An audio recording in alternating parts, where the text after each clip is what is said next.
माझे नाव आर्या निलेश कराळे. मी इयत्ता 4थी मध्ये शिकते. माझ्या शाळेचे नाव जिल्हा परिषद पूर्व माध्यमिक शाळा वेणी गणेशपूर. मी आज तुमच्या समोर एक कथा सादर करणार आहे. माझ्या कथेचे नाव आहे एक सिंह आणि एक ससा. एक घनदाट जंगल होते. त्या जंगलात एक सिंह राहायचा, पण तो खूप म्हातारा झाला असल्यामुळे त्याला काही शिकारच करता येईना. मग त्याने एक सभा बोलावली. त्या सभेत त्याने सगळ्या प्राण्यांना बोलावले आणि तो म्हणाला, आता मी खूप म्हातारा झालो आहे, त्यामुळे मला काही शिकारच करता येईना, म्हणून आता मी तुमच्या एकेकाचा नंबर लावेल. तुम्ही त्या नंबराप्रमाणे माझ्याकडे या. आणि हे ऐकून सगळे प्राणी घाबरले. आता आपलं काय होईल, काय होईल?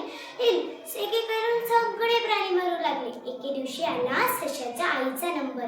ससा म्हणाला, आई तू नको जाऊ, तुझ्याऐवजी मी जाते. आई म्हणाली सशाची, तू नको जाऊ बाळा, मी जाते. पण ससा म्हणाला, आई तू नको जाऊ, मी त्या दुष्ट सिंहाला धडा शिकवून राहील. आई मी जातो, असं म्हणत ससा निघाला. आणि जाता जाता तो सगळ्या प्राण्यांना सांगू लागला, तुम्ही आपल्या जंगलाकडच्या विहिरीकडे या. मी त्या दुष्ट सिंहाला धडाच शिकवून राहील आणि तिथे लपून राहा, नाहीतर त्या सिंहाला माहीत होईल. असं जाता जाता सशाला वेळ झाला आणि ससा पोहोचला. सिंह म्हणाला, एवढा वेळ कसा काय झाला? मग ससा म्हणाला, मला तुमच्यासारखाच एक सिंह भेटला होता. तो म्हणाला, तुम्ही या जंगलाचे राजा नाही, तो आहे. हे ऐकून सिंहाला राग आला. सिंह म्हणाला, कुठे आहे तो सिंह? मला घेऊन चल त्याकडे. आणि सशाने मग त्या विहिरीकडे नेले आणि ससा म्हणाला, हा यात आहे तो सिंह. मग सिंहाने बघितले. सिंहाला त्याचेच प्रतिबिंब दिसले, पण सिंहाला काही ते कळलेच नाही.